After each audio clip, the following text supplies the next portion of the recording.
audience. LoveLine may contain sexually oriented content. Listener discretion is advised. 3, 2, 1, go! Adam Carolla and Dr. Drew. LoveLine, coast to coast. Hey, everybody, it's LoveLine. I'm Adam Carolla. That is Dr. Drew. Phone number 1-800-LOVE-191. Dr. Drew, board-certified physician, addiction medicine specialist, and legendary comedian Tommy Chong. Of course, of Cheech and Chong fame. Comedy duo that almost everyone I know who's male, and half the females I know was sort of weaned on. Even the executives that program comedy? No, not them. Not them. Okay, they were kept like veal in small cages and deprived of light and all levity. But every normal person I know who ironically doesn't work in comedy, big Cheech and Chong fans, and Tommy, that would include Tommy Chong because he's one of the Chongs, you know. Yeah. Good to see you. Well, it's nice to be here, man. And by the way, I'm an addiction specialist too. Oh yeah. Yeah. Yeah, you keep Drew in business. Yeah, well, it's, you know, I made it my life's work. He's got to do his part. Yeah. Tommy is, and we got a little theme going, a little smoke out theme going this week, if you haven't figured it out already, with Deem on Sunday and Snoop Dogg yesterday. Tommy's going to be presiding over the festivities at the Smoke Out Festival, which is going on this weekend, this Saturday, at the Coliseum, 3 to 2, Yeah. 3 p.m. to 2 a.m., and now what are you going to be bringing out bands? Bringing out bands and, you know, just killing time in between, you know, trying to keep the animals happy, you know, while they're waiting for the next round of noise, music and stuff. And I think we're going to do an intervention on Snoop, you know. Oh, he stopped smoking pot. Yeah, I did. You're going to do an outervention on him. Yeah. A reinvention. Yeah. Doggy Dog and Dr. Drew was at your door. Yeah, we're a little worried about the boys, but yeah, it's been. I'd say it's the longest run he's ever put together, if you count the time. You know, from if you started the clock at the time he started smoking. Well, he's never put together 116 days. I think you can start the clock when he started breathing. Yeah, all right. No, he was pretty straight. He was a church-going guy right up until his 11th birthday. Till puberty. Yeah, until he had his first. He seems to have gone back to the church. His buddy. His I buddy, can see that. What's the bishop? The Bishop Magic Don Juan. Yeah, I'm not sure if he represents the church on official capacity. Not in that lime green lame suit he's wearing. He said he was He said he called himself bishop, and he had a big cross on his chest, and he had a mitre on his pinky. Let me say this. Some blinkies. There's the blacks are out of control with the bishop and the reverend stuff. You know, it's like at least 7/8 of them carry some sort of reverend title. I see.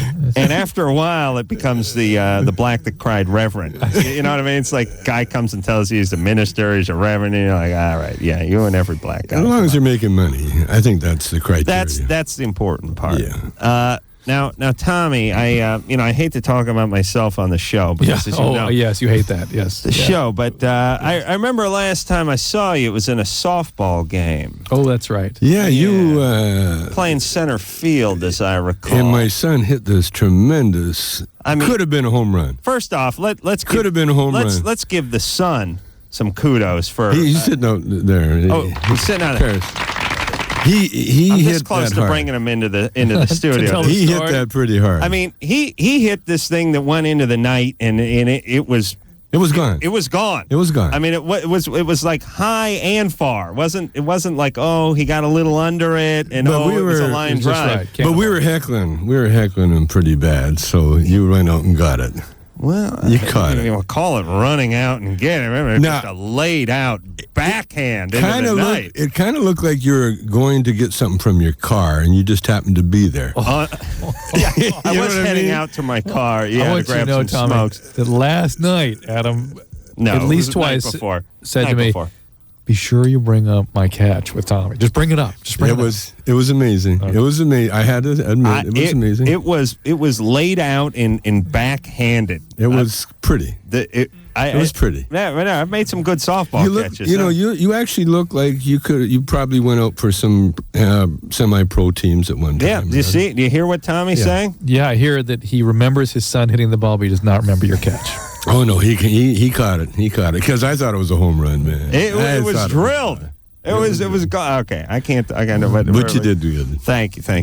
Thank you, Tommy. So for that, you get another plug. Smoke out this weekend, and also you can check out Tommy's website at www.tommychong.com, and you can find look into his fine collection of glass bongs and on Chong Glass. Right. ChongGlass.com. Oh, it's a separate website. Yeah. And he's also having a art exhibit. Yeah, it's an art exhibit because the bongs they're not actually bongs. They're art pieces. Huh. I got the idea from the 70s show. I give Topher. I had one made up for Topher that said 70s show. And his friends went over and seen it, and he had flowers sticking in it. Oh. So I said, he didn't know what it was. What a great idea! No, he knew exactly what it was, but the 70s shows, none of the kids smoke on there, so he had flowers sticking in it, and I thought, what a great idea! It's a vase. Yeah. So that's what the art show is about. We're going to show vases and incense burners, and then a lot of my carvings. That I make hand carved. Tobacco pipes. What do you carve? What kind of wood do you carve at? All kinds, whatever I can find. Ebony. I use ivory. They're expensive and they're very nice. And where is the show? Ghetto Gloss Gallery. It's in Silver Lake. Silver Lake, yeah. Tobacco was the first weed, the first natural herb, the humans got their hands on. Was it? That's how the Indians. This was their natural herb. This was the thing they used for spiritual connection and the American Indians. Yeah, tobacco and tobacco was tobacco was the very first. The first herb. Yeah, they never got cannabis until. But we don't think about it that we think about tobacco like tobacco. We got to stop that. But this one's good. This one's not good. This one's good. Well, it never had the additives in it though. It was just pure raw tobacco. Leaves. Yeah. Yeah. The Virginia. I heard something really interesting too. The peace pipe. This is what Jack Herrera told me. The peace pipe was the reason they called it a peace pipe, is that you took a hit of this stuff and it knocked you out. So it made you so dizzy that you couldn't fight if you wanted to. Really? Tobacco can be either a stimulant or a depressant. Yeah. And they learned how to mix it and smoke it long and hard on a big draw. It gives it sort of its depressant quality. And it knocked you out. It made you. You couldn't be violent if you wanted to. And that's why they called it a peace pipe, because before they would talk, they would all take a hit of this tobacco, and they'd all be sitting there stoned and going, well, what are we fighting about anyway? This is why, see, at this very same time, we were the round eye, the white skin, we were working on the internal combustion engine while they were experimenting with different strains of tobacco. And this is what happened. This is the problem. You guys were drinking. Oh, yeah, we were drinking. But we were thinking about drinking and but we were inventing women. like wheels and stuff too, where they were still dragging things behind the horse. All right, let's talk to Joseph, who's 23. Joseph? Hello. What's up? Not much. I want to say hi to Tommy Chong. Hey, Joseph. How you doing, man? Pretty good, man. How about you? Good. I'm hanging. My roommate wanted to say he's sparking one up for you right now, in your honor. Oh, well, that's good to hear. I hope he's of age and not a basketball player. Oh, he's definitely of age. Oh, good. Most definitely not a basketball player. Oh, that's even better. All right, Joseph, what's up? I have a question. I had kind of an interesting experience last night. I went to one of those massage parlors, Where the ones where they go, you like me? You need oil? Yeah. Was it you mean like a full release place? Well, that's what you call it. Yeah, a happy release. Are the Asian ones the only ones that refer to it as a happy release or a full release? No, or is that just I mean? They're all Asian. But I mean, are there massage parlors that have non-Asian personnel that up north? But they cost too much. And what do they call it? Stick with the Asians. They just call it blowjob. I don't know. I mean, I'm not a real connoisseur of these places. I know it's mainly Asian and it's mainly happy release. But Joseph, is that where you went? Yes, it was definitely Asian. And it was definitely happy release? Well, that's what I anticipated going in there, but I got something much different at the end of the session. You kind of pay for I guess they offer you two options. It's like 30 minutes or an hour, and I got the 30-minute package for $40. And I just expected like a quick, handy or whatever. You know, like you said, quick release, and I got a whole different offer at the end of it. So, I mean, my concern is about STD. Okay, Joseph, you keep talking in code. We don't understand Joseph's code. I don't know. What did they give you at the end, you goofball? You got to dig that out of you? When they finally finished with the massage, the woman came up, and I was laying on my stomach, and I turn around and look at her, and she's topless. And she tells me, she says, do you want the special? And the special is $140, which includes she said sex. Right. So I reach for my credit card and give her the credit card. She goes and runs it. I know I'm stupid, but no, that's not dumb. Well, you're in a vulnerable position. So. Yeah. Where'd you keep the credit card, by the way? Well, they're in my pants on the chair. I said reach for the credit card. Wasn't the Visa Brown? It was an awkward moment. So. Okay. So She runs the credit card and came back completely naked, and everything happened. And now I'm kind of freaked out about, what I could get from this. I mean, she used a condom. But she used a condom. All right, that's good. All right, and I'm sure she's never done this kind of thing before. Oh yeah, she's probably a newbie. Yeah. Yeah, but she's a good girl. She was attracted to you. All right, so you used a condom, so that's all right, right? I hope so. I mean, that's what I'm calling to ask Drew about. Well, obviously, the condom is not a perfect barrier against STDs, but it's pretty good. It's pretty good, and things like herpes you have to worry about.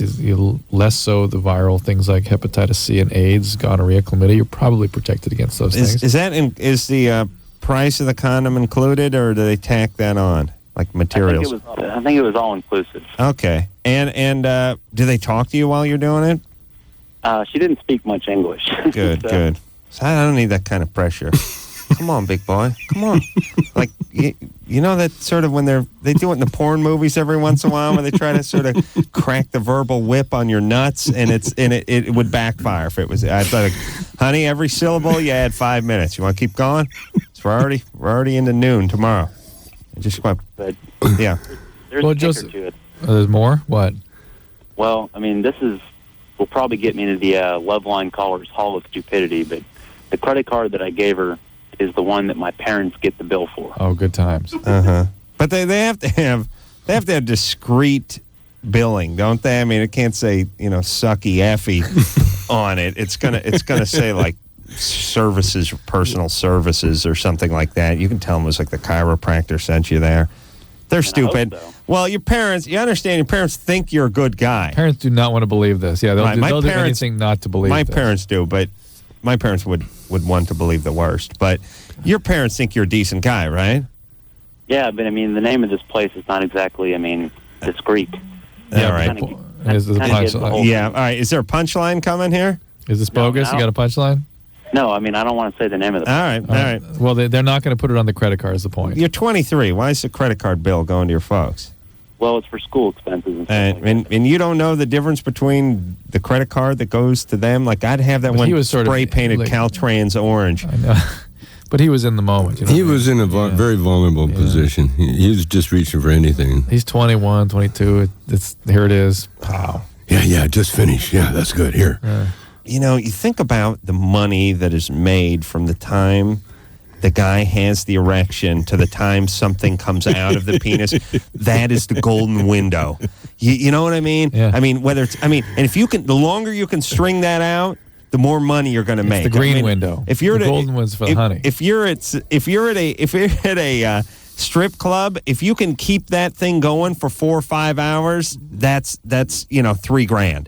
Do you know what I mean? Like, if that window opens and closes in a minute and a half, you got $15. Oh yeah.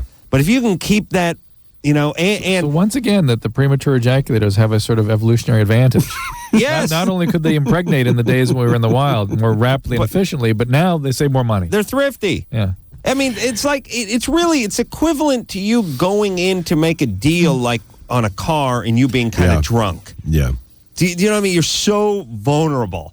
It's as if you're making a deal on a car and you walked the last 10 miles to the dealership, and it's like, well, if we don't make this deal tonight, I guess you'll be walking home, Mr. Chong. And you're like, oh yeah, you got to go. Come on, I got to get behind the wheel of something, man. I got to get into something. I don't care if it costs a little extra. There's that time when you sign or say or do anything. Just you get a boner going for 45 minutes. Well, all the blood's drained out of your head. Right, you're not thinking right. I mean, you're very vulnerable. That's why they talk about it then. Because if you walking in there and you're dork's dangling and stuck to your leg, and you got other things on your mind, and like $140 for, you're like, please, you're gone. You're out of there. I'm out of here. I'll go beat myself up. I'll get $100 worth of porn and $40 worth of Colt 45, and I'll be way ahead of the game. Way ahead. All right, let's talk to Martha, who's 19. Martha? Yeah. What's up? Well, I kind of have this problem, like addiction, that I like to have sex in weird places, like just random places in public, whether it's anywhere, and like everywhere I go, like I think about it. Like, do you have a boyfriend? Huh? Do you have a boyfriend? Yeah, I do. So when you're with him in public places, or even when you're not with him? Well, when I'm not with him, I just think, well, this would be a good place, but, he's not with me. Okay. But you don't do anything with anyone else, anything like that? Not so much. What have you done with other people? Well, like one time I was with my friends at the bowling alley, and, like just one of my guy friends were there, but we didn't, like, do anything. We just, like, made out in the bathroom, but... Yeah, just kissed? Yeah. Well, because they all know my boyfriend, so I didn't want them to tell him. Yeah, that sounds kind of risky. A bunch of guys who are friends with your boyfriend, you go in the bathroom with one of them? Are you loaded when you're doing this? It depends. What drugs are you using? Huh? Just alcohol? Yeah, either that. Like, because, I mean... Let me ask a bowling question. If you beat a guy off, but you got the wrist brace on, is that cheating? It's a spare.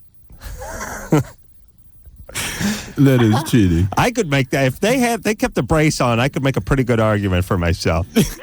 She was all talked up. She had the wrist brace on. Come on, that ain't cheating. Well, Martha, it's like a peck on the cheek. This is alcoholics behave like this. So I'm going to bet that your dad was an alcoholic, or your mom, right? No, my dad used to be, but okay. There is no such thing as used to be an alcoholic. Having an alcoholic father leaves an imprint on you, and he will always be alcoholic whether he's drinking or not. And that gene seems to have been passed along to you, and that's why all this thrill-seeking, that's why it's escalated when you're drinking. What about after you die? After you die, you still an alcoholic? Yeah. It's on your tombstone. I don't know. My dad wasn't an alcoholic, and I always think of having sex in weird places. But you're a guy. Does that make a difference? It does make a difference. It does. And here's Martha's thing is, here's what really sort of cinches it. Were you sort of fondled or sexually mishandled or something when you were growing up? No, never. Nothing like that happened, or physically abused? No one ever hit you? So your dad was just an alcoholic, but it never really manifested itself in any behavior that was detrimental to you? He was like, I was really, really, really, really little when he stopped, so it wasn't... Do you remember any? Are you into gymnastics? No. Because I've done a little sort of a weird study with the porn girls, and a lot of them started off in gymnastics. Oh, really? Yeah. In like dance class and stuff like that? No, pure gymnastics. Pure gymnastics. Tumbling and stuff like that, yeah. Interesting. Gotta start hanging out at the Y. Exactly. But Martha, this is. I mean, it's no accident I was asking about alcohol and alcoholism, and that I knew that genetic history was there, because this is alcoholic biology operating. Because how it manifests in some people. And sexual thrill and thrill-seeking in sexuality and extreme sexual behaviors with alcohol, with a family history of alcoholism, is sort of part of the syndrome of addiction sometimes. And most of the time, like, I don't drink when it happens. I understand, but just trust me. This is something in evolution. It's going to get worse with time. It will begin to create more and more consequence. Well, it's not about being drunk when you're doing it. No. It's about that sort of general thrill-seeking. It's the thrill-seeking. And bad decision-making. But alcohol will heat it all up. When she does drink, it will get worse. All right, so listen, you want to screw around with your boyfriend wherever, fine, but the boyfriend's friends is where you're going to get into trouble. Brendan? Yeah? You're 14? Yep. What's up? Well, first of all, I want to say that, like, Tommy, like, your videos are awesome. Thank and you, Dr. thank you. Drew. Brandon? Yeah? Yeah, what's up? Yeah, you're like, really good at what you do. Thank And Adam, you're like my idol. Right. Like, you think I'm kidding? No, well, I see you heaping praise on everybody, so it doesn't mean quite as much. Here's what he needs to know, Brendan, is what do you have written on your shoes? Yeah, is my name on your tennis shoe? Oh, yeah. Okay. You betcha. Smart ass. It's Shucky Brendan. It's like a politician, this kid. Yeah. All right, so Brendan, what is it? Well, I think my mom might be addicted to Vicodin. Uh-huh. Because she had a facelift about 2 months ago, right? Mm-hmm. And she's been taking Vicodin to, like, help the pain or whatever. Yeah. Mm-hmm.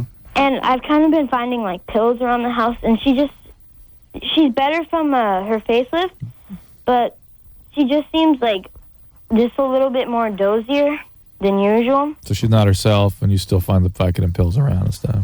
Yeah, I don't know if it's Vicodin pills or what, but... Is your dad around? Well, he travels a lot. Like, he's in the oil business. Yeah, but can you talk? Can you get him on the phone and talk to him about this? Yeah, but I kind of found the pills yesterday. But Brandon, you just bring it up. You can't talk like that with your dad? You couldn't tell him, I'm worried about mom, she's not herself, found these pills all over the place? Yeah, I probably can. But I don't... Well, what do you think? I should just talk to my dad? I do. It really is more his thing. You shouldn't have to be... You're not the parent. You're the kid. And you should expect to have the parents do their job, and your dad has to do his job here. Where's my bourbon? Right. Right now, he's in Detroit burning down a plant that was going to make alternative fuel vehicles. But when he's back on Monday, after he's done lobbying Congress about why we need more fossil fuel and why electric cars aren't going to work, then he can have that conversation with him. Would you want to talk to your mom directly?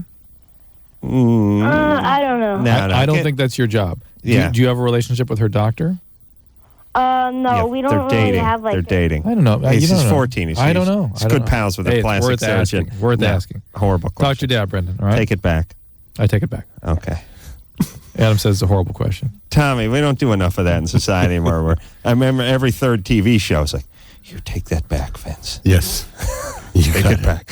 No one tells anyone to take anything back anymore. Not anymore. Once you call someone an a-hole, you pretty much meant it the first time. Yeah. You regurgitating the a-hole lines doesn't take any sting out of it. He's a pretty wise little guy, though, isn't he? Yeah, amazing. Yeah. But that's when kids are parentalized, which is not good. They seem so mature and with it, but that's not good for them. No. All right, but I say talk, especially if mom's out of it. Wait till dad gets back. Just get dad on the phone and say, look, mom's responsible for Brendan right now. You know what I'm saying? That's not good. Right. All right. Tommy Chong in here tonight. Going to be at the Smokeout this Saturday.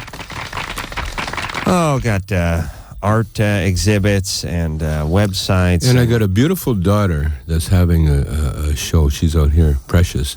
She's having a one-woman show tomorrow. At the Zephyr Theater. You know the Zephyr Theater? Yes, I do know where the Zephyr Theater is. On Melrose? On Melrose, yeah. Just east of Fairfax. Right. And it's a one-woman show. She's been there. She's going to be there. The show's been extended, so she's going to be there all of December, every Wednesday. Yeah, it's like sort of across the street from the You got to check it out. She's my youngest daughter. Well, I'll tell you what, we're pressed for time. Why don't you just do the show for us during the commercial here in the hallway? Sure. She's here right now. Yeah. Precious, crank it up out there in the hall. See if you can, what is it, an hour-long show? Yeah. So let's see if we can get it down about 3:50, 3:55. Anderson maybe play a couple drops coming back. See if we can't catch that show. All right, we'll be back after this. Hello? Who's this? This is LoveLine. 1-800-LOVE-191. LoveLine will be right back. LoveLine is brought to you by Trojan, America's #1 condom, the most trusted for over 80 years. LoveLine on 94.7 NRK. LoveLine with Dr. Drew and Adam Carolla, 94.7 NRK.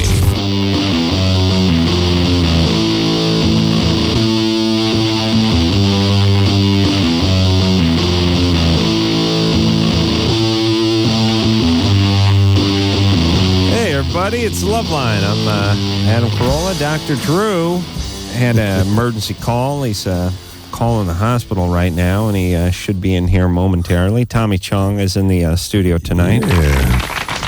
Tommy, of course, of Cheech and Chong fame and many other endeavors. One of them is going to be the Smokeout this Saturday over at the Coliseum, 3 p.m. to 2 a.m. And let's see, going to be on the cover of Guitar One magazine next month. Has a gallery showing? Yeah, this month. It's on this already. month. Yeah, it's already out.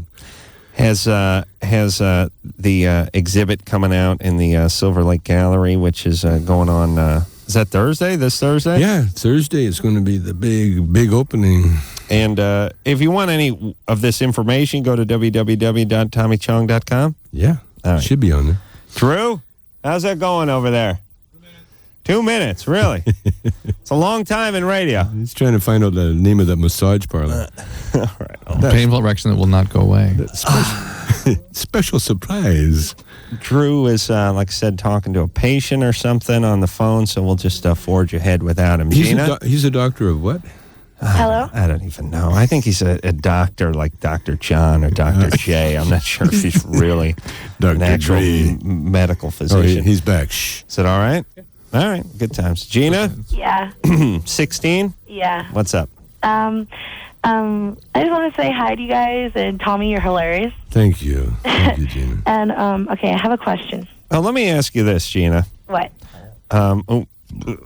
Okay. Now let me ask you this. Okay, go. When I was in junior high, that's when all the Cheech and Chong movies were coming out. And so, everyone in the junior high saw them. And then, into high school, it was all that sort of Cheech and Chong era and selling all the albums and everything. But now someone like you were in junior high and in high school in 1995? Or She was an ovum when the stuff was actually... Right. You weren't even born. Yeah. Do you go back and see these movies? Do they? They're hilarious. You see them on cable? Do you rent them? Yeah, all the time. My dad it's all because of my dad. There we go. Dad. Okay, there we He's in go. love with you guys. There we go. Okay, now it makes sense. All right. So what's up? Okay.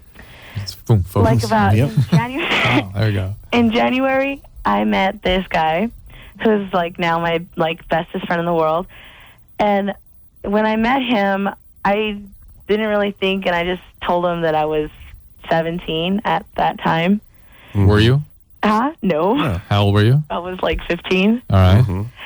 And it's been so long, and we're the best of friends, and over time I've been slowly falling in love with him. And I've told him once before, and then I got scared, and so we just decided not to try it. You know what I mean? Is he 23 now?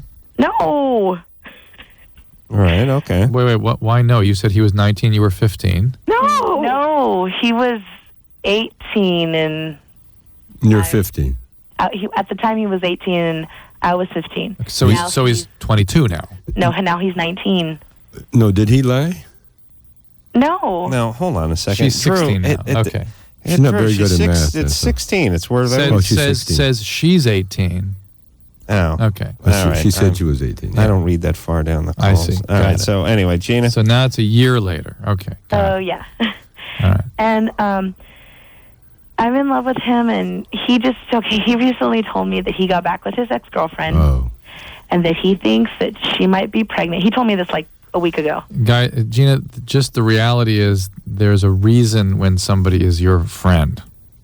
Especially guys who are sort of freewheeling like this guy. Yeah. And they start giving you information I'm back together with my ex, and I think she may be pregnant. But yeah. Okay, well, there's more. Mm-hmm. Okay.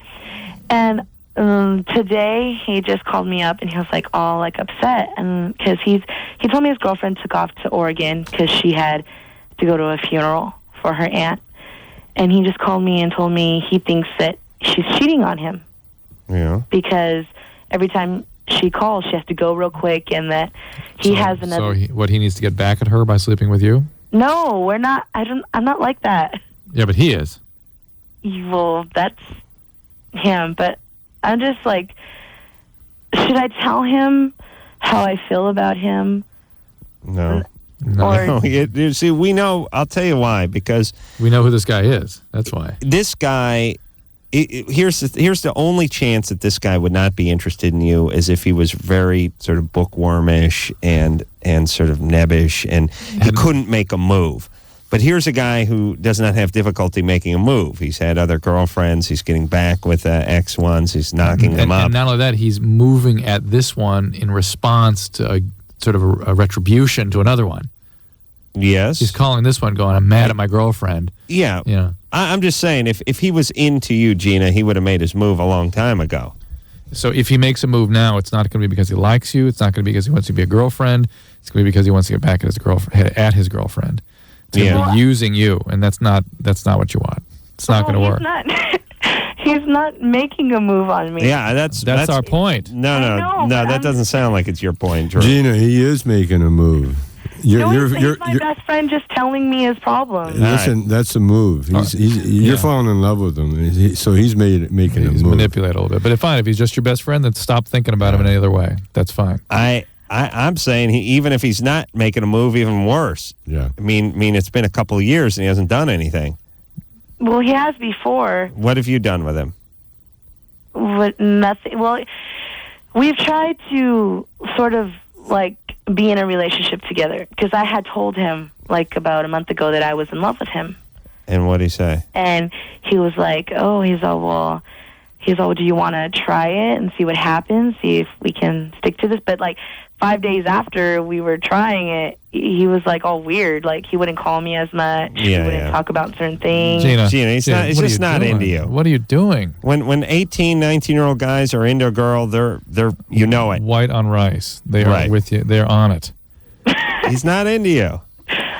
Okay. But here's the thing I think we need to bring up. We haven't done it in a little while, which is there was a point in time in all of our lives when we figured, honey, it's okay if you're not into me because I'm into you enough for the both of us. Yeah, or I'll convert you.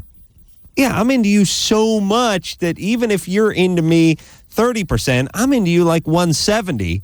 So that even now we're 200. It's fine. Yeah. No, it doesn't work that way. Not that Gina's in massive denial. Yeah. She won't even like connect with reality. She keeps going to her own. She needs to find a guy who's into her. She's not letting this one go though. And it erodes your self-esteem to keep going after somebody and wasting years going after somebody and having the unrequited love syndrome. Nick?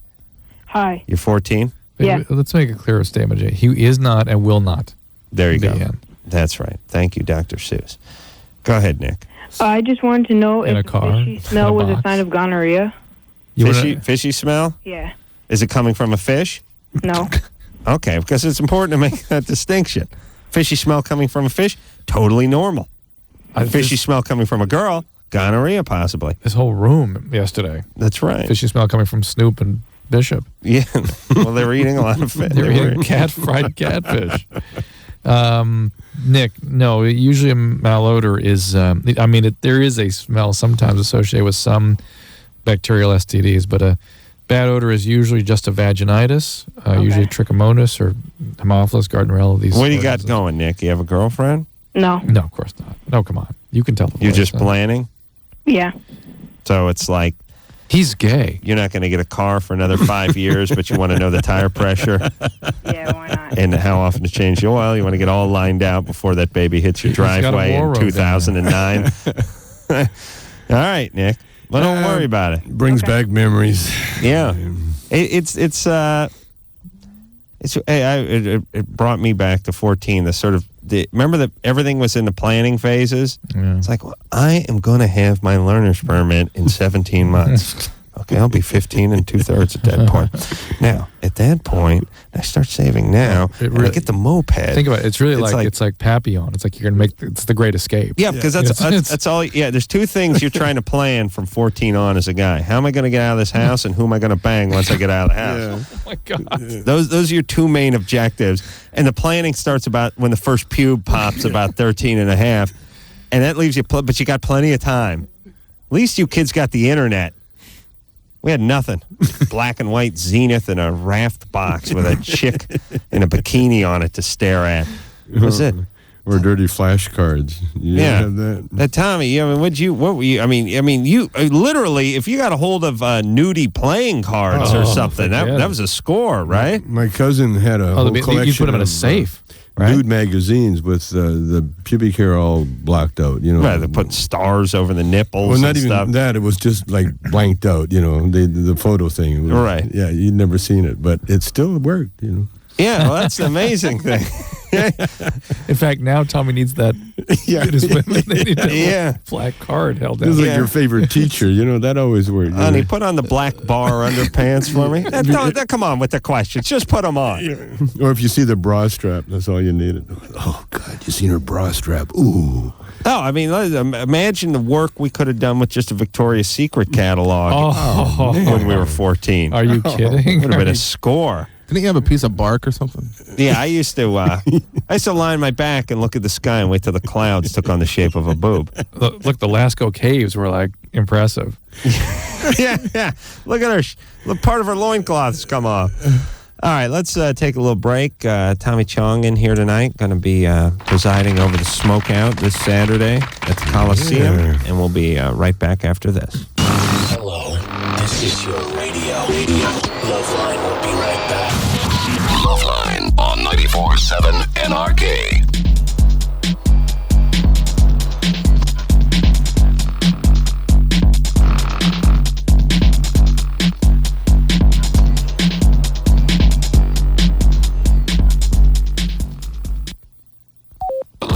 On 94.7 NRK.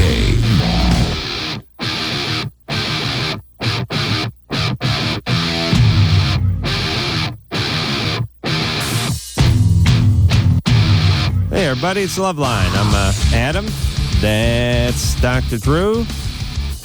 Legendary Tommy Chong is in here tonight, of Cheech and Chong fame, of course, and also of countless movies and television appearances and music and art.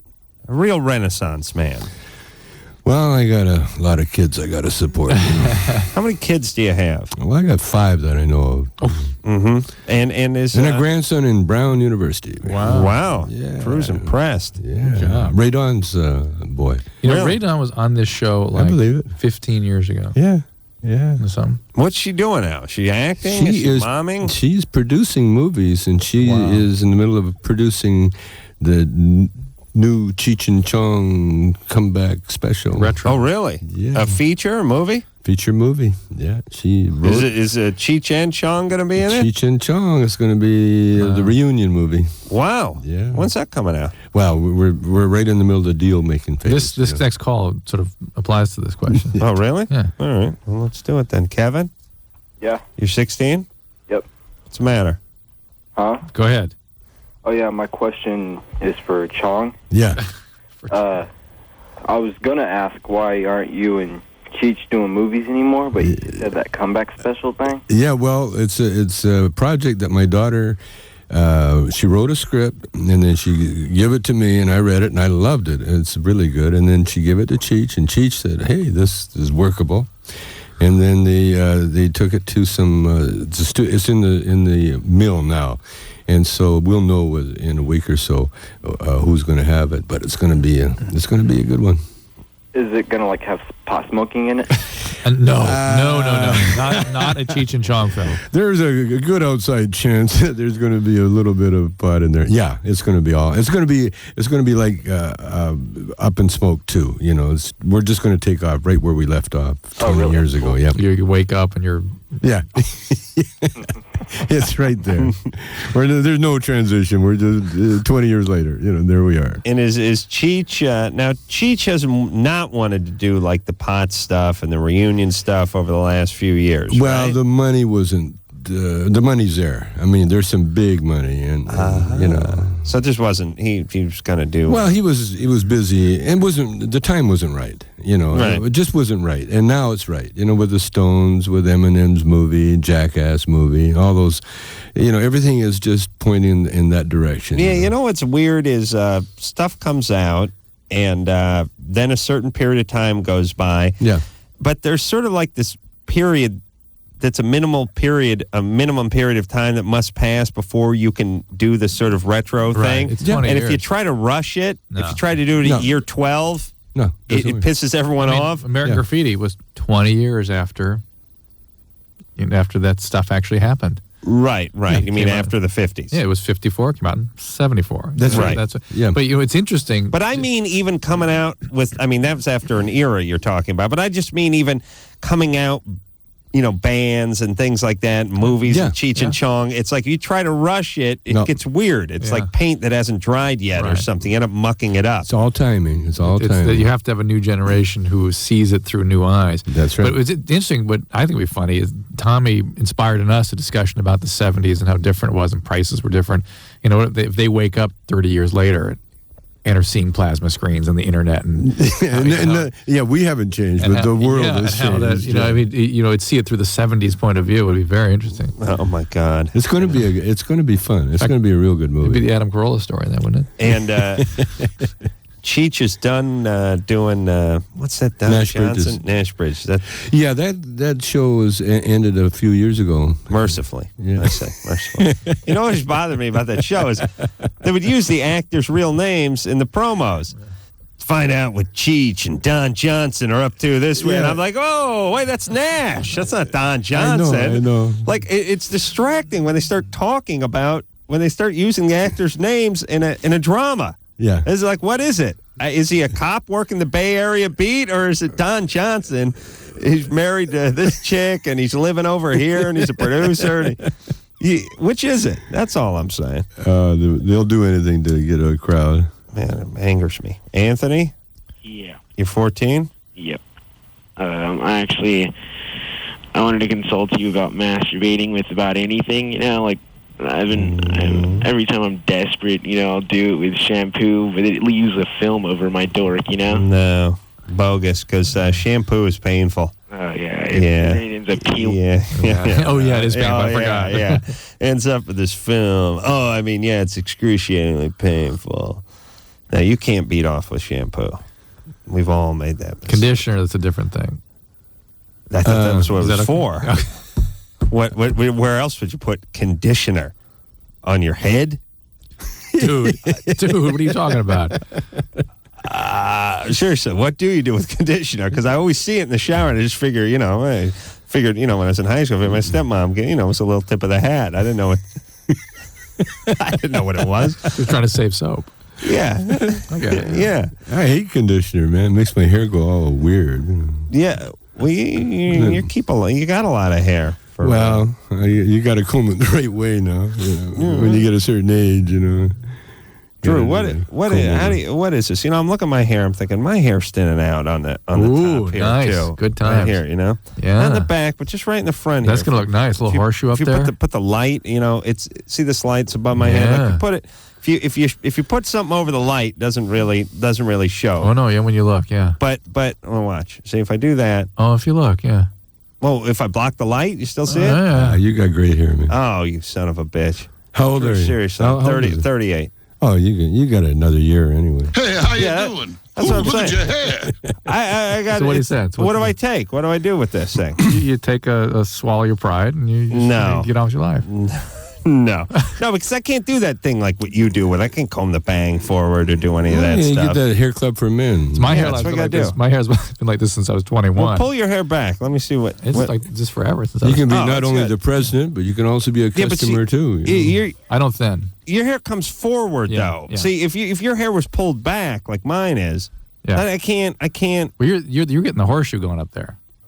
What do you mean? This way? Yeah. You're gonna lose that whole little ring up there. I know. So what do? I got to do something. Wait for surgery.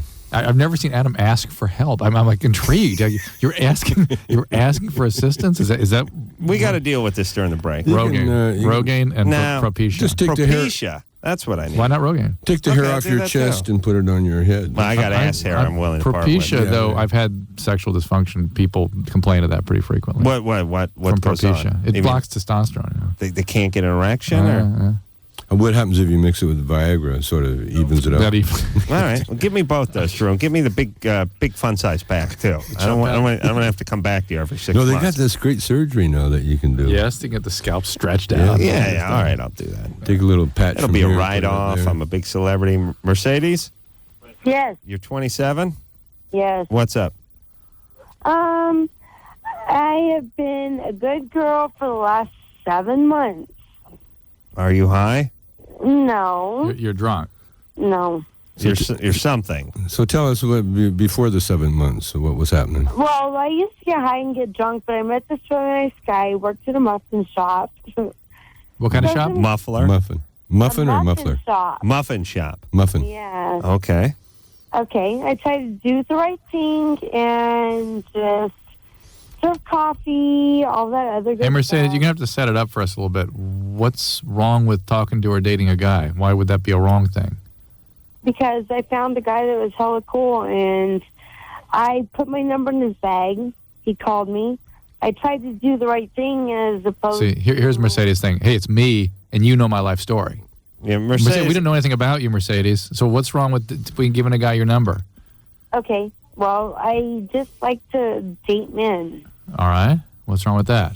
So I always dated all the men I ever could date, and I settled for one. Oh. Now things are so clear. Oh, man. All right. Well, I have some really clearly formed thoughts on this problem now. Okay, so I settled for one for the last 5 months, and he has jerked me around like a... All right. Like a mother effer. All right, and Mercedes, hold on a second. We got to take a break. We're going to need like a protractor for this one. You're gonna have to turn the TV or the radio down in the background too. Okay. Thoughts? Yes. Yes. Okay. She really should be. High. If she's not high or drunk now, she really needs to be. Or I'm going to have to go get high. Yes. Tommy, what do you got? Like a hay bale of weed in the trunk of your SUV? Let's go out there. I got some homegrown. Let's do something because I can't cope. I know. I need to cope and I can't cope. I've been a real good girl for 7 months. Tommy Chong in the studio tonight. We'll take a quick break. We'll be right back. Here it is. Bottom line, it sucks being single today. Tons of lame people and no decent prospects. Call the date line. Call the date line. Call the date line. 1-877-889-DATE. LoveLine will be right back. So get your problems ready. This is LoveLine on 94.7 NRK.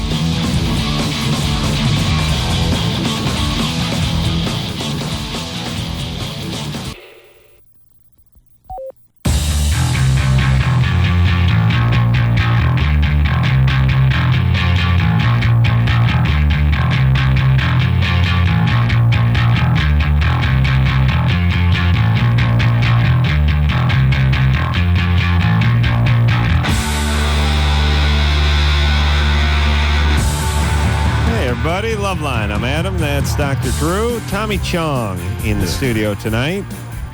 Of course, of Cheech and Chong and many other endeavors. And got the Smoke Out coming up this Saturday. And speaking of the Smoke Out, Cypress Hill is going to be in here tomorrow night. And then Everlast is going to be in here on Thursday night. So you guys are going to get quite a contact high.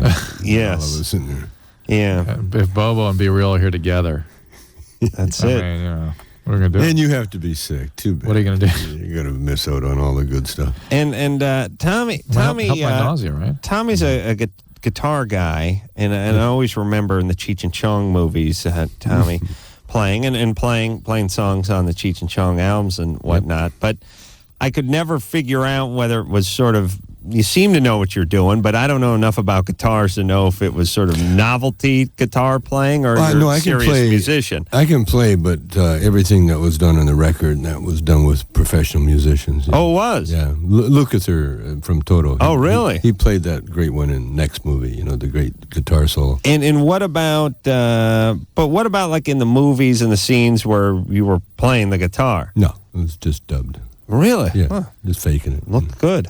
Oh, let's look like. But I know how to play. I mean, I can play. It kind of disappoints some of the fans. Why'd you tell us? They see, Shouldn't say like anything. George Harrison played on on Basketball Jones, So whenever really? I do Basketball Jones, I don't play it exactly like George does, Sure, yeah. But you've been playing for Forever. I've been playing longer than Mick Jagger. And it's that kind of half-hearted commitment that got him on the cover of the Guitar One magazine. And we're not exactly on the cover. We're in the fold-out inside cover. That's the cover. No one cares what side of the cover you're on. Yeah. It's okay. And they put me right next to Cheech, so it looks pretty funny. Mercedes? Yes, sir. Okay, so now you've turned the radio down and the TV, and you're now. What drugs did you used to be on? I used to smoke a lot of weed when I was like 19 to 21. You're not drinking anymore? No. None? I'm a bartender. Oh. So you have to have a certain baseline consumption. Just a little social. So what did you drink tonight? Nothing. Being behind the bar keeps me from drinking. Are you on any medication? Ooh, medication, yes. No. I hear a little medication. No speed or anything like that? No. Anna Nicole, is that you? That's just, No, I just have a cold. You have a cold. You taking cold medicine? Oh, yeah. I'm taking like cough suppressant and some sinus medication. What cough suppressant are you taking? I don't know. With just codeine? Your local, no. I can't take anything that makes me sleepy, so. Okay. So now your question is, and you stated earlier that you date all kinds of guys, and you met a guy at the muffin shop. You gave him your number, and you gave him your number, and you dated him. What's the problem? Okay, my problem is we've been dating for about 7 months. It's the first time I've ever been serious, honest, and not seeing someone else. I was dating someone. Dating, I mean... Right, you're a cheater. You're always serious. Cheat. Yeah, you're not cheating on this Yeah. guy. All right. Right? Yeah. And? What's the He problem? tells me, I really like you, I want to be with you, but I'm seeing someone else, but I'm not intimate with them. So he has somebody else on the side. Yeah, with 2 kids. Ooh, his wife? Well, his wife has 4 of his kids. All right. So he has a wife and a girlfriend and you? No, his wife lives in Pennsylvania. All They've right. been separated for 2 years. He has a girlfriend, but didn't tell me about this one with kids. He told me he saw 2 other women. Oh, boy. So I was the only one in the last 6 months. All right, so he's an idiot, right? He's an idiot. Well, I don't know, because you know what? He's the nicest guy in the whole world. I've never trusted someone. Hey, listen, Because, when I Jeffrey Dahmer was a nice guy. Yeah. Yeah, but Still is by many accounts. Oh, no, wait. so nice. I mean, we would killed go us, right? 3-4 dates a week. And then, Haven't you seen those interviews with the neighbors? He was the nicest boy. He was always so pleasant. Kept himself. but you know what? I cleaned his house the other day, and I found pictures on his refrigerator with him and another woman, and then with her and her 2 kids. You know, Mercedes, here's how your life would go better if you sobered up. If you maybe get some 12-step going, get a connection with some people that really cared about you, and get a little clarity going. And then magically, I think things would start going better in your life. You would not put up with crap like this. Did he know you were going to clean this house? Yeah, And he left the pictures of the... on his refrigerator. That's pretty asshole. It's a little bit of a message he was sending you, right? Well, they weren't on the refrigerator. They were on top of. I did his laundry, put his... Where are we going? Right. Well, no, everyone knows that you keep your hamper on top of your refrigerator, and I did the math on that one. Yeah, thank you. Okay, so Mercedes.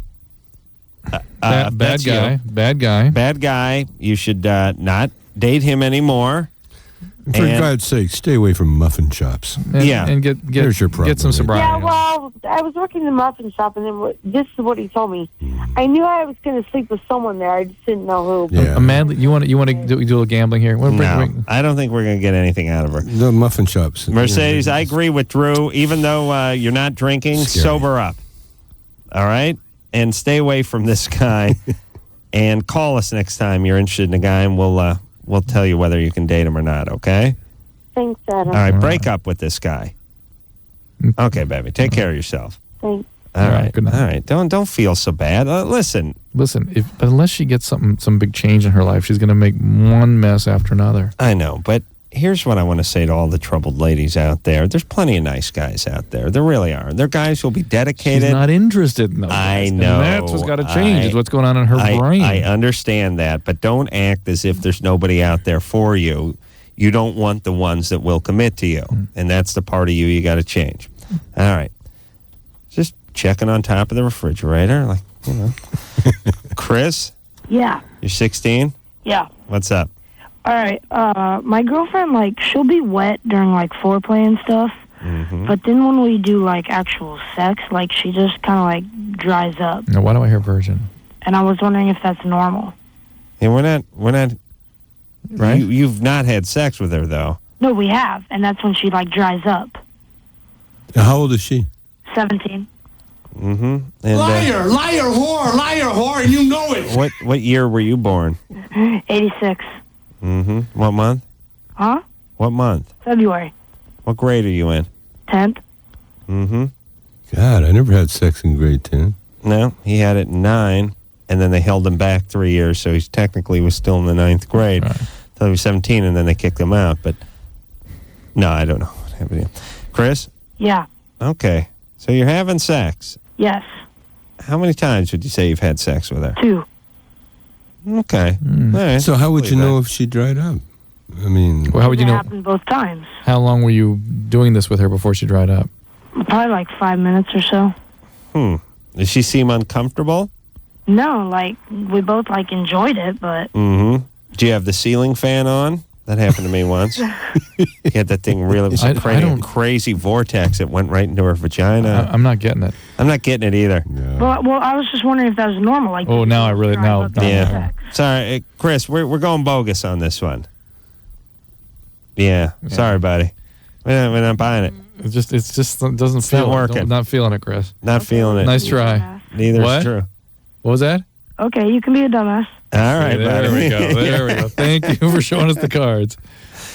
It is so weird. I mean, he said he was 16. He got the math right on his age. Yeah. He was in the right grade. Said he has a girlfriend that was a year older. We get these calls all the time. Said he had sex twice. But the affect wasn't She there. dried up. Was gone. It wasn't there. It's not, that is not that person. That was bogus. Yeah, that was a bogus call. And it took a while to compute because he kept coming up with the information. But that was... Yeah, it's out of a book. Yeah. What wasn't there? Anyway, so if someone does dry up that age, they usually because they're anxious and probably shouldn't be doing that in the first place, especially after just 5 minutes. Yeah. And, oh man, I just think that about guy was him. a virgin. Yeah, absolutely. Absolute virgin. Yeah. I mean, you wouldn't even notice. Well, here's the thing. Yeah, well, like, first of all, you wouldn't even know if it was there. Yeah. Here's the the 15-year-old, enthusiastic 15-year-old guy that was doing that for the first time, nothing else would occur to him. He wouldn't care if she turned into a maple leaf under him. You know what I mean? Right. You know, it would not even, like, he wouldn't, like, nothing would register except I'm having sex. That's all that would You become register. conscious about an hour later. That's right. And you have nothing to compare it to, so there's no like, well, here's the problem, Doc. It's not like a 50-year-old guy's problem. You know? Right. Yeah, bogus. I felt it in my bones. Yeah, me too. Sarah, Hi. you're 18? Yes. All right, what's up? Well, I have this problem. Guys are intimidated by me, and I don't know why. Mm-hmm. Well, all right. How tall are you? You. I am 5'4". What does that mean, intimidated? Describe to me a situation, how it would go down. Would you come up to a guy in a restaurant, a bar, at a party? No, like my friends, like people I hang out with. And what kind of interaction makes you feel like they're intimidated? Describe an interaction. Okay, this Friday night, we went out and we were invited to a kegger. We went, everybody was drinking, everybody was happy. When we got ready to leave, I went over and I grabbed my boyfriend and I told him we had to go and we had to go now. And he looked at me like I was going to kill him. Mm-hmm. What kind of animal is that in the background? Cockatiel. That's a cockatiel. Adam, bing. Were you going to kill him? No, I wasn't. I was just like, we got to go. It's No 5 credit at all for I the gave cockatiel call? it to you. I gave it. Not by her, not by Sarah, though. She was like, yeah. It's my cockatiel. Yeah, he knows Sam. Sure. Sarah, I don't understand what the intimidation is. Maybe you were just aggressive in how you approached him. I just walked up. I said, Matt, we have to leave. It's 5 a.m. in the morning. Get your stuff. 5 a.m. at a Kager. How old are you? I'm 18. Mm-hmm. And it was 5 a.m. in the morning. I was like, we have to go. It's like, my parents are going to kill me. The sun's coming up. I guarantee you. First of all, I guarantee you didn't walk up and say it like that. Yeah, I did. No way. Yeah. No one would say that at 5 a.m. You would be like, I am exhausted. Let's go. No, actually, I was wired. Whatever, there would be an urgency, I'm sure, when you decided it's time to go now. Were you doing speed? No, I don't. But the point is, I don't think you have a clear sort of self-concept as how you affect other people. If you came up to somebody and said, let's get out of the blue, he'd been here partying all night, and all of a sudden you walked up to him, we're out of here. Oh my God, I just got to go now. Well, he called the designated driver. He's the one that called and said, come over, we need to leave. And it's like, and I went over and told him, we have to go. She's here waiting for us. Come on. And his response was? He backed away and he grabbed my arm, he grabbed my arm and pushed me. And he was like, he had this look that I was like, going to hurt him. I was well, he was loaded and he was probably doing some acts or something. No, actually, no. Well, he was at a Kager and it was 5 a.m. He had to be blasted. Give us another example. Okay. No, I don't want any more examples. Adam. Listen, Screwball, how badly can you intimidate people when you have a boyfriend? I mean, how did you get the boyfriend if everyone's so intimidated? I dated him, he asked me out 3 days ago. He's already your boyfriend? Yeah. He asked you out 3 days ago? How long ago was the Kager? Friday. What's the day? That was 4 days ago. Okay, 4 days ago. He asked, 4 days. So that was your first date? Yeah. How could you call him your boyfriend if that was your first date? I don't know. I live in Montana. All right, hold on Sarah, a second. you just got some kind of social ineptitude. I love that answer. Wait a minute. Was she homeschooled? Was she homeschooled? I don't think there's school. Check it out. I don't think there's any school. There's just going on social just emptiness here. All right. Sarah? Did you go to high school? I did in the 9th grade, and then my parents pulled me out. No, Drew. Thank you. Yeah. She says as impressed at that guess as me getting the cockatiel. Yeah. So you didn't have a lot of contact then with kids your age and your peer group. Well, I hung out with everybody that I went to school with, and we went and did everything that I would have done if I would have been in Is there anything? Do you need to tell us anything else about your history? Do you have bipolar illness or anything like that? I don't know. I haven't been diagnosed. Oh, yeah. Drew's going with yes. Hey, Sarah, and is this guy your boyfriend now? I think so. I don't know. Well, you've been going out for 3 days, and you were at a party with him 4 days ago, and you said it's time to leave at 5 a.m., and he looked at you like he didn't know you because he didn't know you. And here's the thing about hypomania is that people do not experience themselves as intrusive, but everyone else does. And you may have that quality going on here. They got an anniversary coming up. Yeah, they got their 5-dayer coming up. I think that's gold or platinum. I can't remember what it is, but it's a big one. He better not drop the ball. He better get her a diamond ring and a salt lick for the cockatiel. Well, he probably was trying to figure out who is she. But this is right. This is bad judgment, social sort of immaturity, and maybe some bipolar and maybe some substance. And you add that all together, and you get a little kind bit of delusional too. You get a weird situation. And the guy at 5 a.m. is probably looking at her like, "Do I know you?" Yeah. Who's that lizard talking to me? And you gotta wonder why the folks pulled her out of the school in the 9th grade too. Thank you. You want to check that? I don't know if we're going to get a straight answer to that, Sarah. Yeah. Why did your folks pull you out of school in the 9th grade? Because we kept moving. And so they decided to homeschool you? Yeah. And I've been homeschooled since I was, on and off since I was in 6th grade. Okay. Why do they keep moving? I don't know. One step ahead of the law. Yeah, that's it. Okay. You don't know why your parents were moving? No, I don't. It's like we moved either somewhere between 6 months and a year. We moved to a different place. And you never asked why? It wasn't my place, I didn't think. Yeah, but did your dad get transferred, from his job, or is he in the Army or Navy or something like that?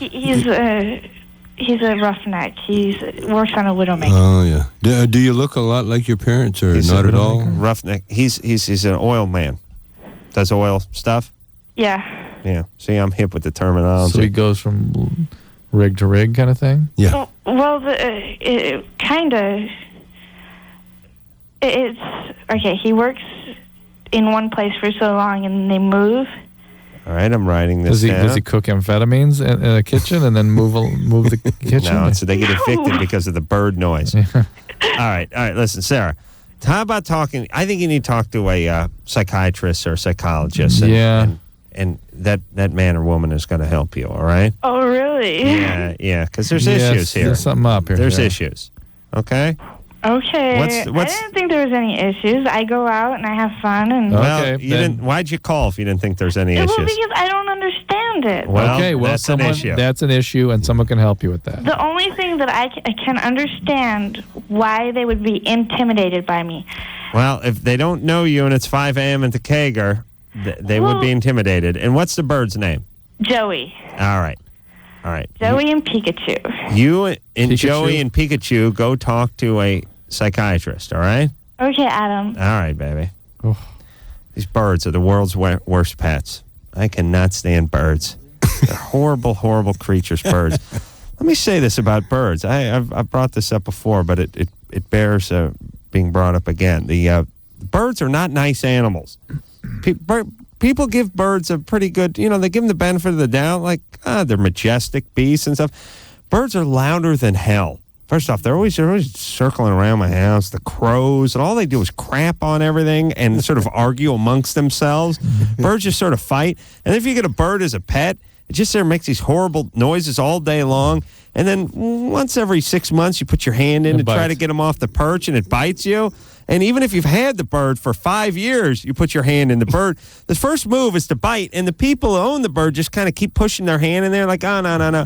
And then it gets on the person's shoulder, and like people want you to make friends with the bird, except for the goddamn bird bites you when you put your hand to it. So it's like people are like, no, don't touch it from behind. No, just put some food on yourself.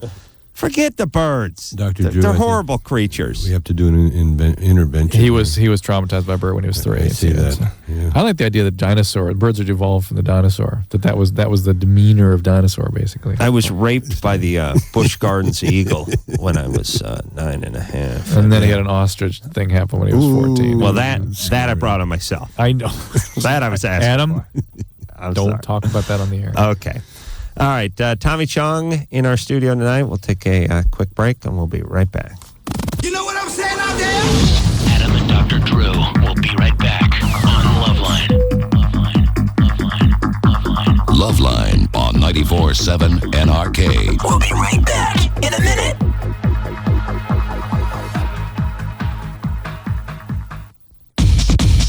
LoveLine with Dr. Drew and Adam Carolla on 94.7 NRK.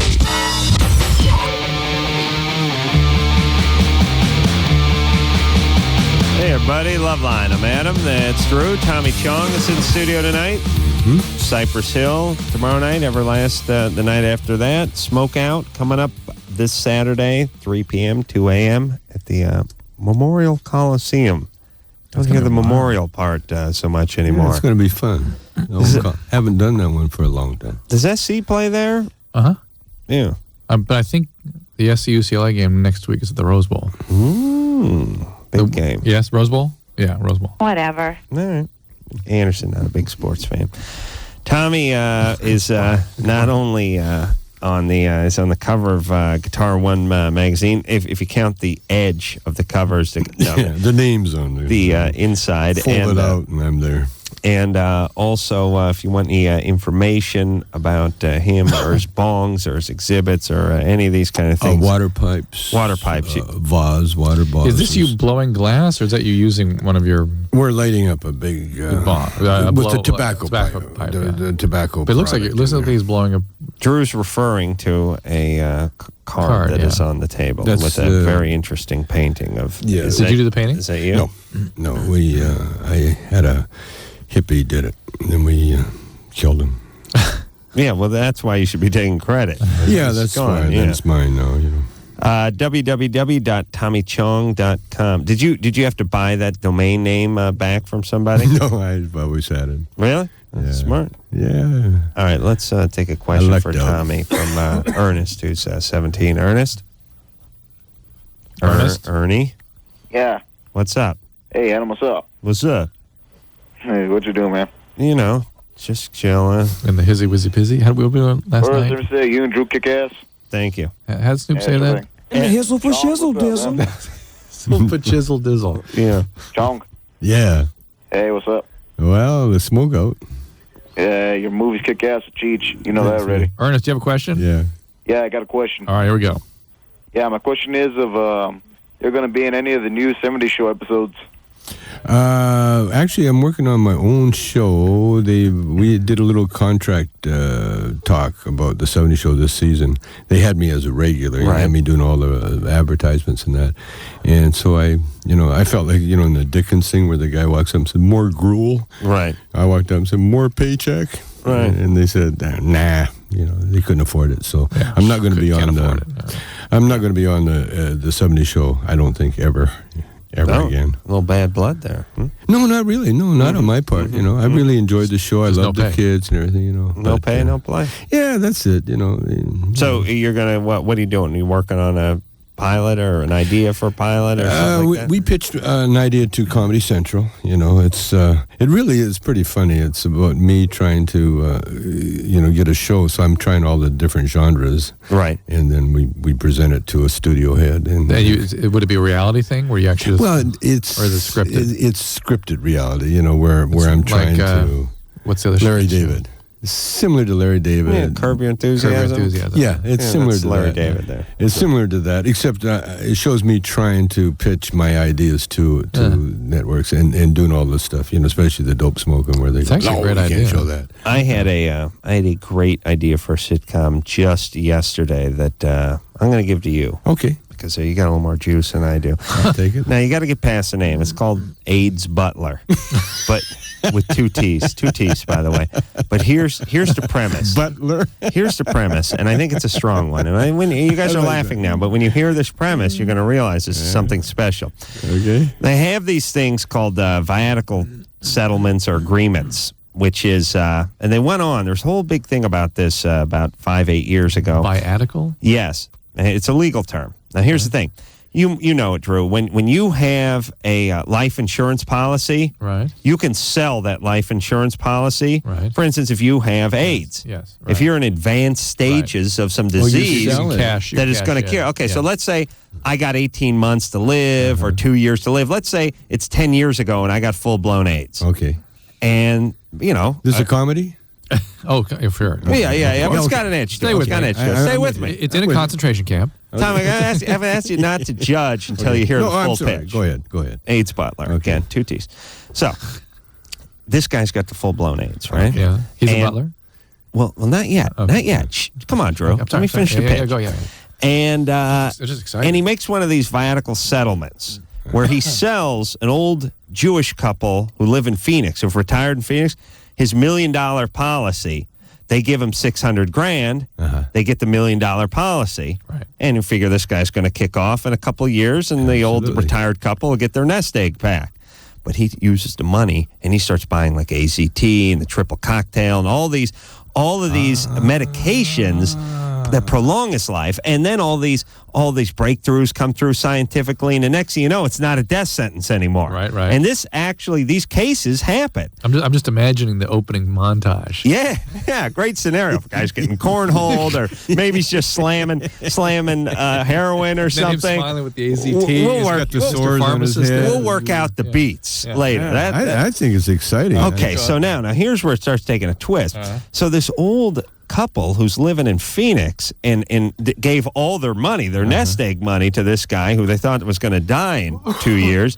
And now it's going on 8-9 years. They're running out of money. They got no retirement money left. And they're old and they ain't getting any younger, and they can't afford their bills or their help anymore. And this guy's saying, screw you. You gave me the money. You'll get it when I die, and I ain't going to die for a good long time. So they put a hit on So they him. take him to court. They take him to court. Take him to court. And they say to the judge, hey, we gave this guy money. And he says to the judge, he's not dying. yeah, and the judge says, all right. Yeah, he didn't keep up his end of the bargain. He didn't die. You got to give the money back. And the guy says, I spent all the money. And the judge says, all right, then I force you to be his butler. They must. Now the AIDS guy has to be their servant. He has to move to Phoenix. You got to work in that language a little bit. That didn't quite ring. AIDS guy? Yeah, AIDS butler? You got to be their butler. No. No, okay. But he's saying, what the judge is saying, if you can't give the money back to these old people, you got to work it off. And you don't have any money to provide for them, and they can't provide for themselves, and they need things taken care of, they're elderly, they need house cleaning, they need to be cleaned and wiped and taken care of and all that kind of stuff. This will be David Allen Greer, the butler? Yes, maybe. Yes. Don't jinx it. I'm going to talk to David I'll see him this weekend. I'm going to pitch. Let me do the pitching, though, Joe. Okay, so he then has to move in with this elderly Jewish couple in Phoenix. And be their man.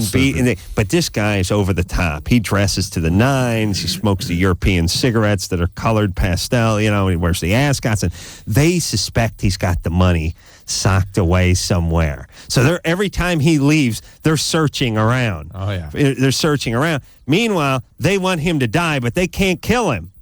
They can't kill him because everyone will know what happened. But they're saying things like, oh, it's a warm night. Don't bother taking the sweater. Smoke another cigarette. Should I make another cocktail? They're trying to get this guy pushed over.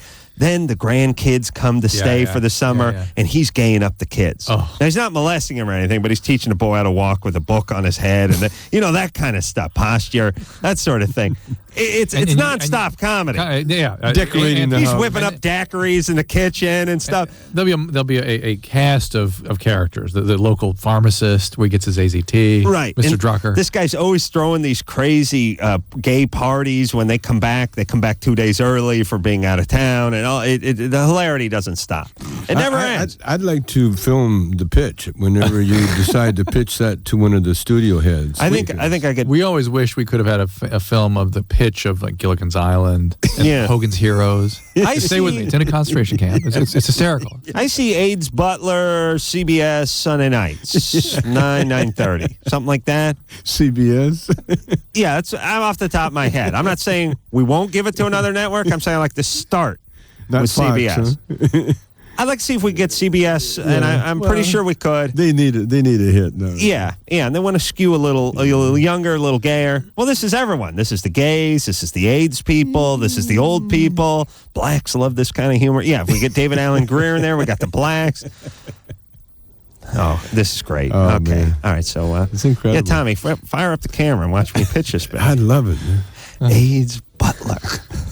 2 T's and a little dash between the lur, the butt I and think the the lur. key is you got to go into the executives without them knowing that it's a. Oh no, you gotta. It's a pitch. Yeah. They'll sit there and give you compliments. You guys are kidding, but it's a decent idea.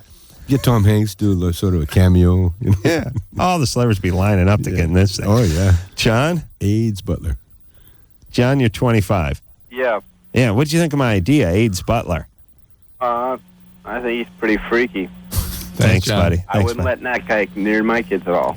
All right, Jesus Christ. You wouldn't let David Allen Greer near? All right, well, go ahead. All right, what's up? I was just wondering if Chong remembers the old record him and Cheech produced with the joint size, the full record joint size. He tore the record cover in both halves. No, I don't remember that. Just 2 joints. Oh no, I'm sorry. Yeah, it's been a while, so It was back. It was one of the original ones. Oh, okay. It was like the second record you guys put out. No, I don't really remember that one. We did one called Big Bamboo with papers in there, but I don't remember ripping them. I don't remember if I have the right name on it. I probably have the name mixed up. How old are you? I'm 25. 25. Where are you from? I'm from Seattle. What's the name you remember? Well, I don't. Me and my friends, we were having a party and we ran. What's the name you remember? What's the name? Just spit it out. It was Cheech and Chong High Times. Yeah, that. I remember we did. Sounds right. We did a magazine called High Times once. Cool. But we were just running. He had like a whole stack, the whole collection of your old records, basically. Yeah, and that was. We were listening to all of them. Did you like them? Yeah, they were awesome. We had this big stash, and we pulled the one out, and it had half the paper left in it. I know. And his father smoked it. Yeah. And us young bucks, we smoked that like it was from the 60s. Man. John, what's this have to do with AIDS Butler? Wow! You're bringing tears to my eyes. Oh, and by the way, thanks, Johnny. I'm just letting the man know he still had a joint out there. All right, man.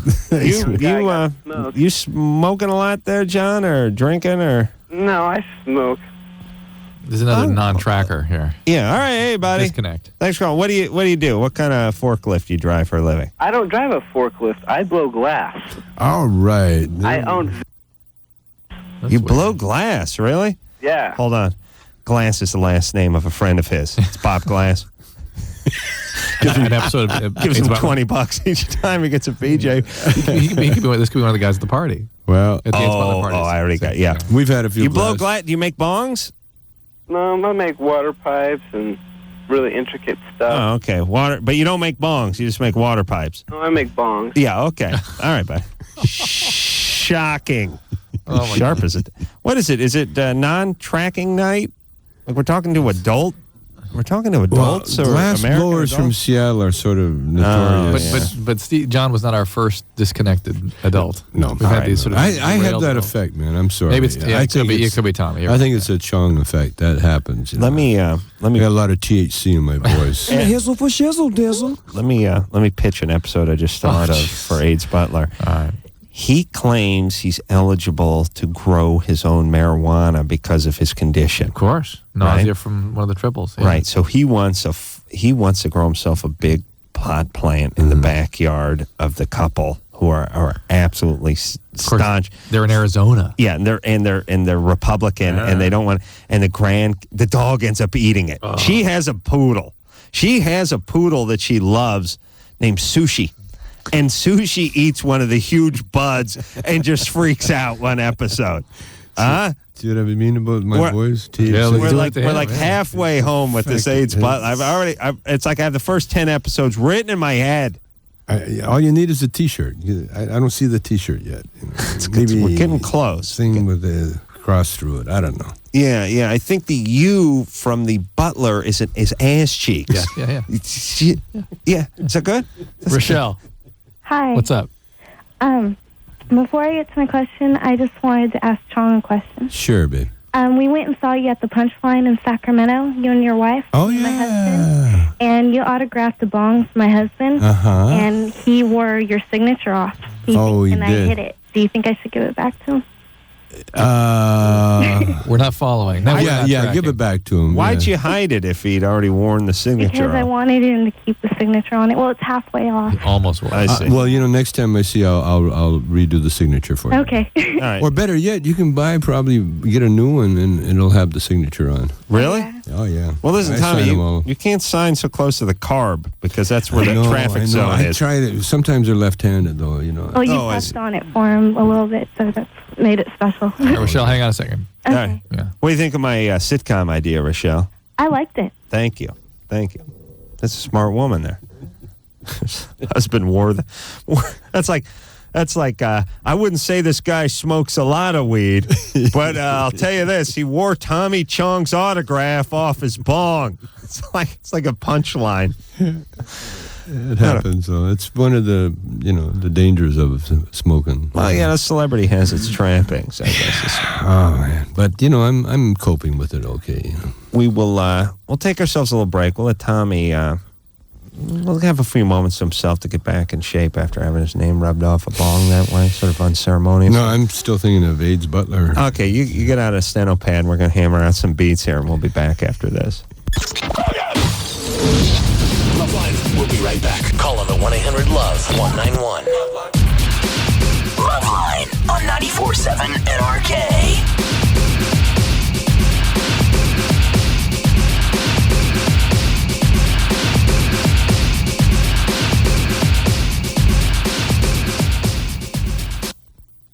Welcome. LoveLine with Dr. Drew and Adam Carolla on 94.7 NRK.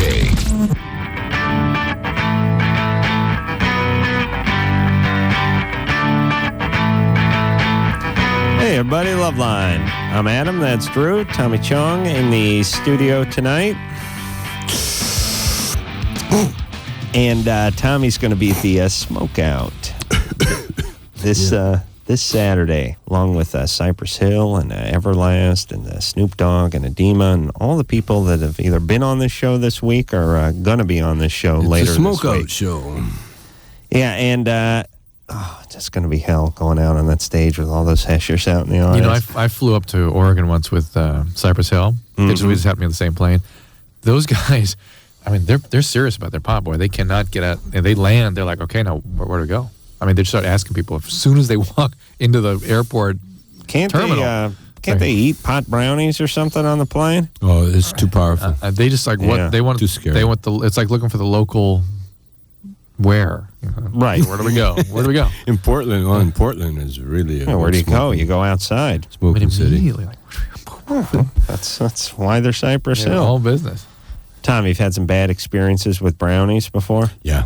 They freak you out a little bit, right? Oh, you can stay high for like 2-3 days. You can sleep, wake up, and you're high. It's horrible. Yeah, brownies. Cheech got so high one time eating hash in Paris that we went to a restaurant and he never ordered food. I mean, that's serious. That's high. He forgot to order food. I mean, that for Cheech, if you know Cheech, man, it was like, whoa, that's never happened. We almost called him an ambulance. We called an ambulance for him. They've never been so high that I forgot to eat. Usually I'll eat straw high. Do you smoke? No. But we're learning a lot about, in fact, there's some studies come out right now about what makes you eat when you're on pot. It looks like it may not just be the insulin effects, that there may be something about the part of our brain that needs satisfaction food, tender, caretaking food. Yeah. You know what I mean? Like that we eat to nurture kind of thing. To satisfy. That's why we eat that kind of food. It's not just to get the high calorie. It's really the gratifying food that we go after. Because that part of the brain may be stimulated by the pot. But isn't it also when you get altered, you sort of decide... I mean, you get drunk and a chili burger at 3 a.m. seems like a good idea. I was just I got to review this data again, but there was some stuff that in animals that suggested the kind of food was more sort of nurturing food. Yeah. All right. Happy peanut butter, sweet.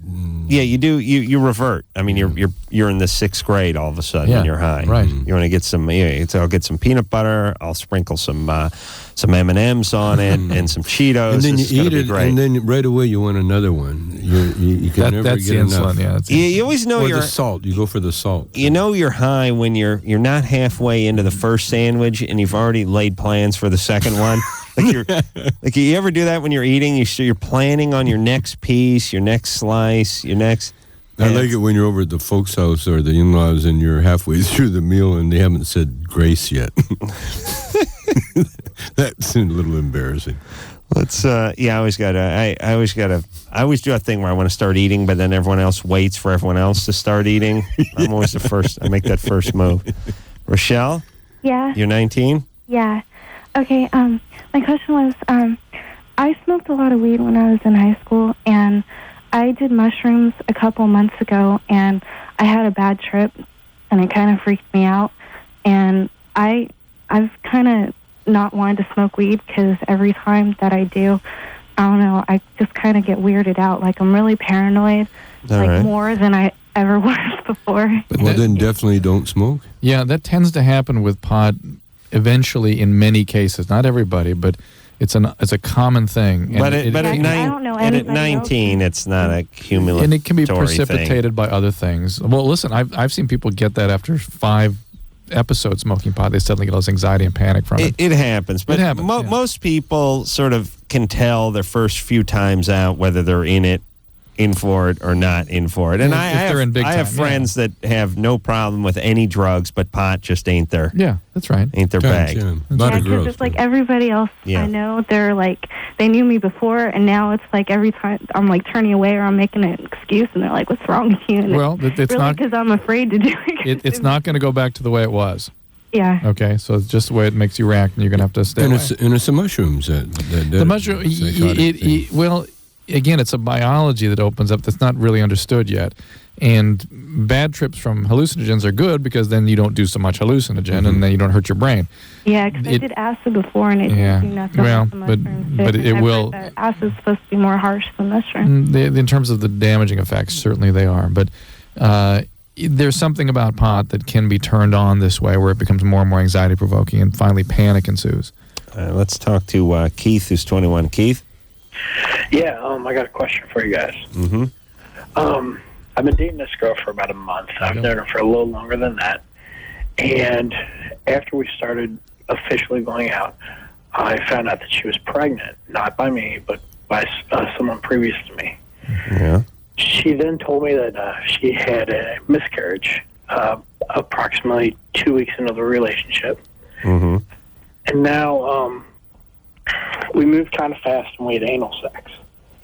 Well, apparently when I started to pull out, I kind of drizzled down a little bit. Sure. Fizzle for fizzle, fizzle. Yeah. All right. She says I ended up in her, and she thinks she's pregnant now. So my question is, A, does a woman ovulate after a miscarriage in the first month? And B, pretty rare. And B, is that really possible? No. To get pregnant that way? Really? Hizzle for shizzle dizzle. Really unlikely. Really? Really unlikely. The whole setup is unlikely. Not impossible, but unlikely. Do you not believe her, or is she? Well, I want out of the relationship pretty much because I feel like it's all been a bunch of lies. Yeah. Plus, you've done the anal thing, so where do you go? Nowhere to go but down. you've peaked. Turned into a bummer. Yeah. Well, it just feels like that. She just tells me all these things, and okay. So I would work under the now. How do you know she's not pregnant from some non-anal adventure you may have had? Which is another thing that I have to worry about. If she is pregnant, I want to be tactful with this. Well, did you have unprotected sex with her? That was not anal? No, we've only had anal.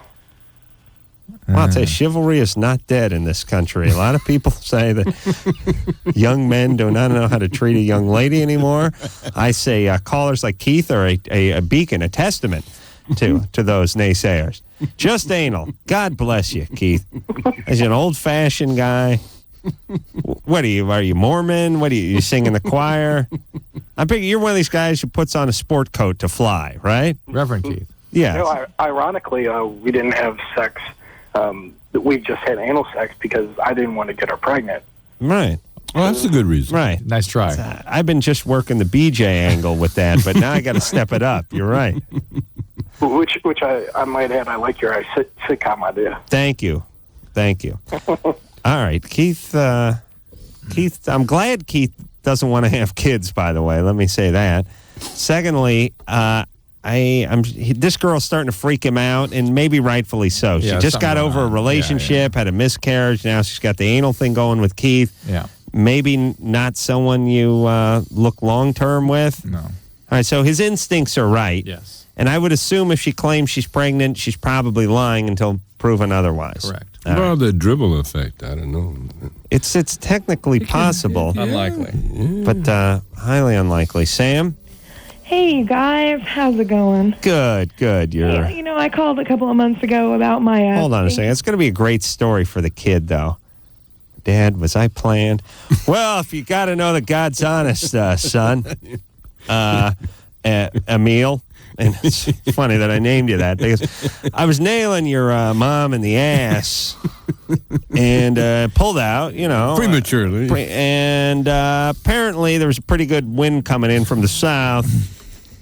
Probably my fault for not drawing the drapes. Quick, but yeah, it's just one of those things. But the point is, we love you, but you're not getting that moped. If Sam, that's what quick. Sam, real quick. What's up? Hey, I called a couple of months ago about my basement and stinking, but this is a different thing. Actually, I ended up kicking my sister out, and I built a glass shop in the basement. And actually, I've noticed in the paper, not recently, but that there's been advertising for glass blowers, and actually, it's been like in Tommy's name. Like, he's been advertising for glass blowers. And I was wondering what that was all about. Well, we have a company called Chong Glass, and we have a factory out in Gardena, and we were advertising for glass blowers. I don't think we are anymore. No, we're full up. So, and we have a lot of Hispanic glass blowers. Do you is there glass farting? Can you do glass farting? Because I would like to. I'd like to do that. Like I do like a fart sculpture. It's a little dangerous. So you heat it up. You just put the tube up the anus. Oh yeah, well no, that's a little dangerous. All right, I think we should. Besides, you don't want to do that on protection. Hold on, I have another great sitcom idea. Ass glass blower. Glass blower. And we'll work on this. It's a superhero type thing. Just hear me out. Okay, so I know there's nothing wrong with me. So what's up? So I was like you, and I used to think that these Datelines were totally cheesy. Why can't I meet anybody? But I tried everything else and thought, what the hell? So I called the Dateline and actually met a cool guy. I called the Dateline and I hooked up with some cool people. Believe it or not, other normal people are out there looking too. 877-889-DATE. 1-800-LOVE-191. We'll be right back. LoveLine on 94.7 NRK is brought to you by Car Toys.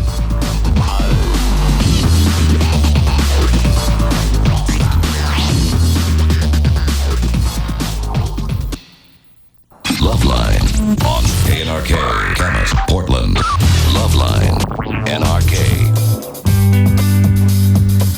All right. Well, that's the show. I gotta talk to Tommy about AIDs Butler. Then I got about an hour with Tommy's son talking about that home run catch again. So and then your second show, Ask Glass Blower. And let's plug my Ask daughter's Glass show. Blower. Yeah, let's plug Precious. Yeah, it's going to be at the Zephyr Theater Wednesdays. Every Wednesday. And I'm going to be there this Wednesday. One woman show. And she just rags on the whole family. She's really funny. It's incredible. People are going back to see it over and over and over again. And that's every Wednesday at the Zephyr out on Melrose in Los Angeles. And until next time, this is Adam Carolla for Dr. Drew saying mahalo. Is my name on your tennis shoe? Oh, yeah. Okay. You betcha. This has been LoveLine. The opinions expressed on this show are not necessarily those of the staff, management, sponsors, or this station. The producer for LoveLine is Ann Wilkins Ingold. LoveLine is a presentation of Westwood One Entertainment.